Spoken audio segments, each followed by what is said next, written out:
And Theo's passionate about software development, people, and learning. And he gets excited by sharing what he's learned, and even more exciting by learning from other people. He's been doing the software development thing for about 8 years now in various roles.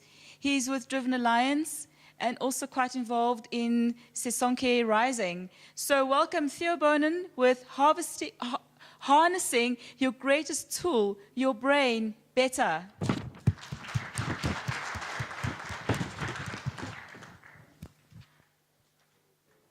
Can you hear me? Cool. So I promise I won't harvest your brains, or try to. Cool. So as she said, my name's Theo, and I'm going to speak about your brain and how to use it better. I always thought neuroscience is something that I'm not smart enough to do. And so that was just a little experiment to see if I can focus and speak to a crowd. But I always thought neuroscience was something that I'm not smart enough to know or to do or to research. I mean, neuroscience is a big word. Ventral tegmental area, nucleus accumbens. These words are big. I think they're deliberately big to scare us away. I got introduced to a book, though, called Your Brain at Works by David Rock, and he has such a good way to make something so complex, your brain, to be more understandable, and not just that, to use it practically. So the reason why I started looking into this is I can use a race car driver as an example, or I'd like to. Schumacher knows the intricacies, or knew. I don't know where that state is, but he knew the intricacies of a car. And he knew that if something goes wrong, if his left brake pads are wearing off, he can adjust for that. So what you'll see in the talk is a lot of the times our brains actually do things that if we had a say in it, it would have played out a little bit differently. So I'm going to jump straight in. The prefrontal cortex sits right here, and it is involved in a lot of cognitive decisions. All right, so when we think about thinking, that's where it actually happens a lot of the time, is the prefrontal cortex. It plays a big part and is responsible for cognitive behavior, all right, emotional control, personality expression, decision-making, and moderating social behavior. So there's a quote from Wikipedia that says, the basic activity of the brain is considered to be orchestration of thoughts and actions in accordance with internal goals. So orchestration of thoughts and actions in accordance with internal goals. And a common term for this is executive function. So it gets data all over the brain, and it makes the executive function. So why do our brains tire us throughout the day? Well, it turns out the prefrontal cortex is extremely inefficient and tiresome. So the more we use it during the day, the more tired we get as we use this prefrontal cortex.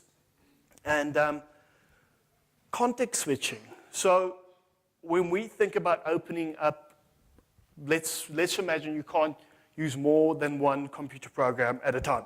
And you open up an app, it has to cycle out all the memory for something and cycle back in new memory for the new app, right? That is a very expensive operation in our brain. So every time we do a context switch, we're draining our brain. The more we do it during the day and similar activities, the more tired we get. So schedule mentally heavy tasks early in the day. So there's been a lot of talk about continuous improvement and things like that. Do your continuous improvement at the beginning of the day, at the beginning of the week, as opposed to at the end of the week, where your prefrontal cortex is too tired to do anything. So David Rock uses an example about emails. A lot of us, what we would do is we'd get into the office, and we'll spend the first hour or so just reading emails, responding to emails. And what we're doing is we're using the most valuable resource that we have to respond to emails. Emails shouldn't be about thinking. It should be about arranging conversations. I know a lot of the times corporates don't use it as such, but that's what it should be. So rather do the CI stuff early in the day. One of the cool things is we are more likely to eat the chocolate at the end of the day, even though if our prefrontal cortex had a bigger part in this discussion, it would have said to the glucose-loving part, listen, hold on now. I can see the future thinking part of my brain says, don't eat this now because it's bad for me. But because the prefrontal cortex is tired, it says, hey, I don't care whoever shouts the loudest, he gets its way. He or she. So there's this concept called working memory, and it's not short-term memory, it's not long-term memory, it's working memory, and it's a buffer, if I may. And essentially what it does is when we think about things, we load it into working memory. To give an example, a phone number. When we want to dial a phone number, we just don't start dialing it. We first think of who we want to dial, then we actually see this image in our head, the phone number. Then we dial it. So we load that into working memory. And Miller proposes that we can only hold 7 different spaces in our head. So that's common thinking. Carroll goes and says, well, you can have 4 related concepts. So groups of thinking, a phone number would be an example, a metaphor would be an example. So great. Working memory, very inefficient or very limited. How can we improve this? Well, we can do things like metaphors. The beautiful thing about a metaphor is it encompasses so much. And you've learned all these lessons way before in learning about the metaphor. So if you approach it to a new subject, there's a lot hidden in there. Whiteboarding is such an awesome way, because what you're doing is you're taking your thoughts out of your working memory, putting it onto a whiteboard, and if you connect related ideas, the same with these spider charts, if you connect related ideas, you're taking it out of your working memory, freeing it up to think about the problem, as opposed to just trying to hold the problem in your head. And even better, you're helping everybody else in the conversation with their working memory as well. So to sum up, the prefrontal cortex plays a big part in decisions, right? It's very inefficient and tiresome. We have a limited amount of space in the prefrontal cortex, and we don't leave everything up to the prefrontal cortex, because if we did, we would be exhausted by the first hour. So enter the basal ganglia. The basal ganglia is one of those parts of the brain that we don't know a lot about. We don't think a lot about it, but the reality is most of your actions are driven by parts like the basal ganglia. So the basal ganglia is a group of nuclei, and which is plural for a section of neurons. Okay, and what these do is, or what the basal ganglia and this group of section is good at, is motor control. It's repetitive movements, and also behavioral learning. So it's funny that repetitive movements, motor control, is in the same place that behavioral learning happens. Good habits. If you learn good habits over and over and over again, your basal ganglia starts to record these patterns, and you're taking strain off your prefrontal cortex. Now we can start seeing how teaching our prefrontal or our basal ganglia these patterns will reduce the strain. A good example would be in software development, a user might not understand what they want to do with this new process. In banks, a lot of the times this happens. So they open up an Excel spreadsheet, and over a couple of months, they start understanding the process, but now they have this big Excel spreadsheet, and it takes them 2 or 3 hours every single day to update the spreadsheet. Or we can go and automate it. So the thinking has been done. We understand the process. Now let's automate it and take away from that heavy load on the user to free them up to think about more things. Mesolimbic pathway. All right, so this is a couple of heavy words, please excuse me. But essentially what the mesolimbic pathway is, it's part of the basal ganglia. And it connects the ventral tegmental area with the nucleus accumbens. And it's called a dopaminic pathway. And essentially what it does is it sends dopamine, which is a neurotransmitter. Neurotransmitters are chemicals that neurons use in the brain to communicate with each other. And dopamine is the happy path. Dopamine is associated with all drug addictions, or most drug addictions. But how we use this is when we do something and we get an unexpected reward. The ventral tegmental area, VTA, sends a shot of dopamine to the nucleus accumbens. Right? So that sends it on the unexpected reward.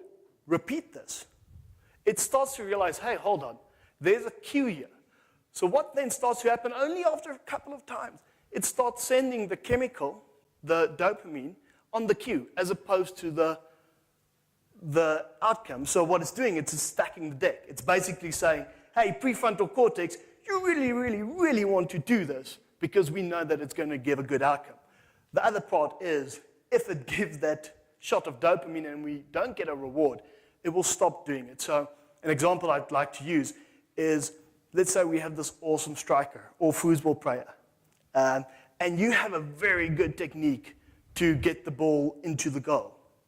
What will happen is, if you play against the goalie that's very good, and you shoot, and he counters this technique, you'll try it the first time. The second time, he'll counter it again. The third time, he'll counter it again.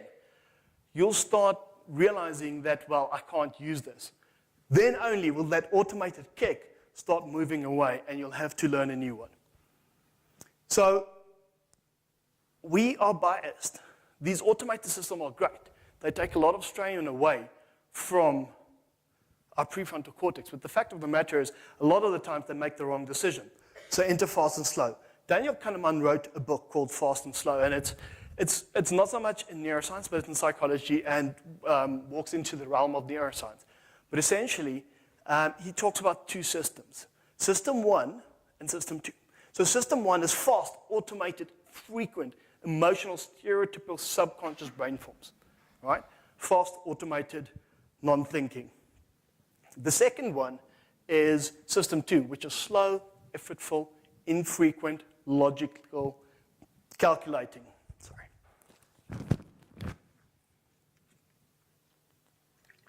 So we can now see, if we look at this, from a perspective that I just spoke about, the prefrontal cortex and the basal ganglia, System 1 is very much to do with the basal ganglia, these fast, automated responses. System 2 is to do with the prefrontal cortex.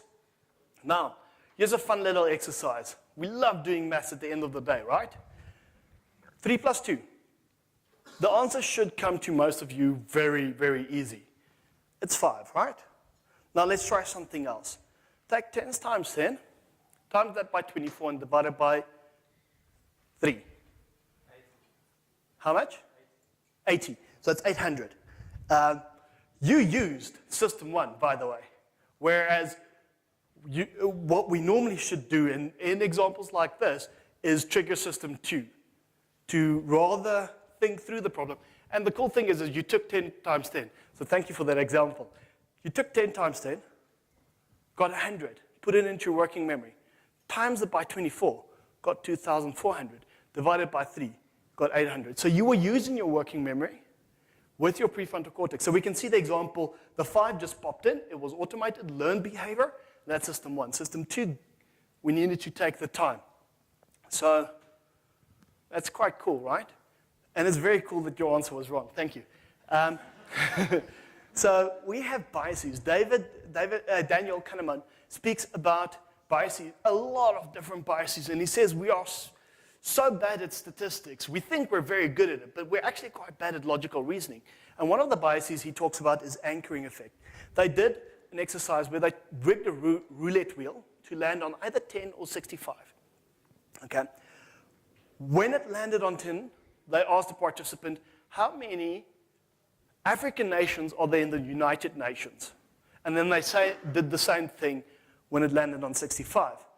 25, or from those participants, when it landed on 10, 25, or all of those where it landed on 10 said 25% of African nations are United Nations. When it landed on 65, 45%, or they said 45%. So they anchored based on a random number that we would have thought has no bearing whatsoever. The same with, have you been surprised when a car salesman can give you 20,000 Rand, 10,000 Rand off your car? Reason? They're anchoring. If you haven't gotten 10 or 20,000 Rand off a new car, you've been robbed. So we have these biases. Thinking slow is not a bad thing. Everybody says, no, you're thinking too slow, just respond, and it's not always the right thing to do. A good heuristic is if you're an expert in the field, chances are your gut feel is going to be right. If you're not, rather reduce your speed, engage system 2, your prefrontal cortex, and think through the problem.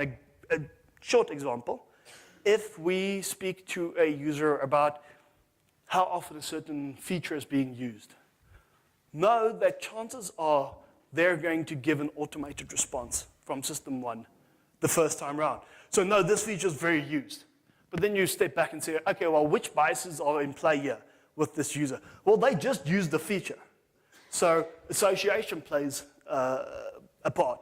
Well, you frame the question in such a way that you might have framed it so that they want to say more.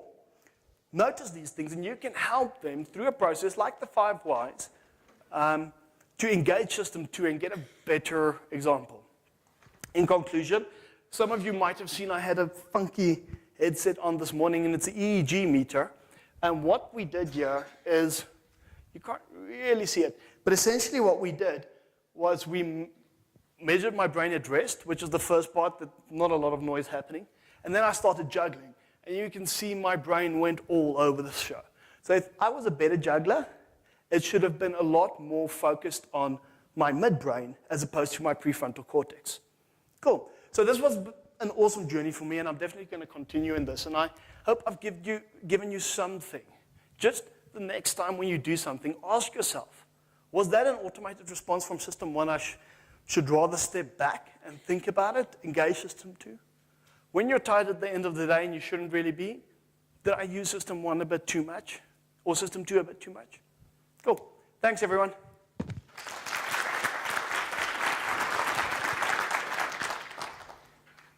Questions? Questions for Theo? At the back?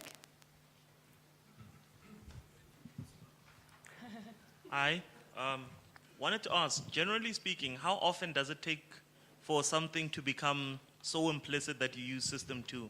Like if, let's say, the mathematical one, obviously this is like a super extreme, but a mathematician, for example, would have been immediately able to say, oh, this is the answer.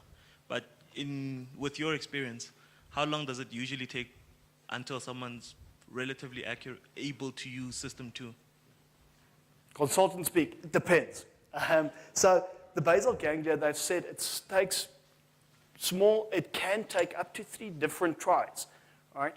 Think about it, and a good example, when you start a new job and you drive to work. The first time, you're aware of the surroundings. The second time, yeah, you're still aware of the surroundings. A couple of times afterwards, you're not. You're thinking about other things. You can listen to a podcast. You're not focused. So it's small. But now when you ask me how long does it take to play the ukulele, there's a TED Talk on that. It depends. What does playing the ukulele mean? The amount of chords you need to learn, all those things on the guitar, it very much depends. But you can do small things. I've seen noticeable benefits in code katas where I've done it 3, 4, 5 times, and I could noticeably see when I program, my refactoring skills are better. So start it. It depends, but start it and do it. Okay, so Josh asked, how does deliberate practice fit into that? Well, it's very much you're recording these automated patterns, and you're recording these cues. So what I love about this is even typing. What we're doing is the common answer, to jump to typing. A lot of people say, well, you guys practice typing twice a day at your work or once. I type fast enough. I maybe save 1 minute. Sorry, I shouldn't have dropped my voice like that. But I maybe save 1 minute in typing. The fact is, you're actually not only saving 1 minute in typing, you're using your prefrontal cortex less. So you're going to have more time and effort in thinking. So deliberate practice is automating things to the less resource-intensive parts of your brains to think about the problem more. Okay, one more. So, do you think, I agree with that, I think it's quite awesome, and then there's a part of me that kind of goes, like, at what point does it become risky? Because now you've automated something to the point where you stop thinking about it and you actually want to increase the cognitive load so that you can engage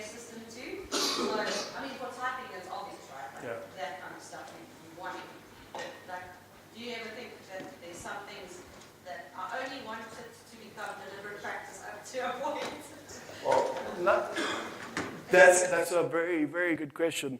So your answer was about when is it not good to use the automated systems. So typing is a good example, actually. I was typing at about 70 to 85-ish. I had to stop. I had to actively engage my prefrontal cortex to make sure every single finger is hitting the right key to go to 90 and above. I'm back at 70 because I stopped practicing. But the case is you want to teach yourself mindfulness. So mindfulness is a whole thing, and there's a lot of good and bad about it, but you want to be active or aware of your things. Cognitive behavioral therapy is a psychosomatic or psychotherapy commonly known as talk therapy, and it's based in neuroscience. And what they teach you is we don't have a because A, then B. We have a because A, my beliefs, my behavior activates C. Okay? So we have the chance to engage in automated things because the prefrontal cortex is there. It's a fine balance though. And the better you are at certain stuff, the better you know when to engage and when to just leave it alone. Cool. Cool. Yeah, we need to end off the questions here because we're getting closer to the time we're having our closing keynote. So Theo, thank you so much. Awesome. Thanks, everyone.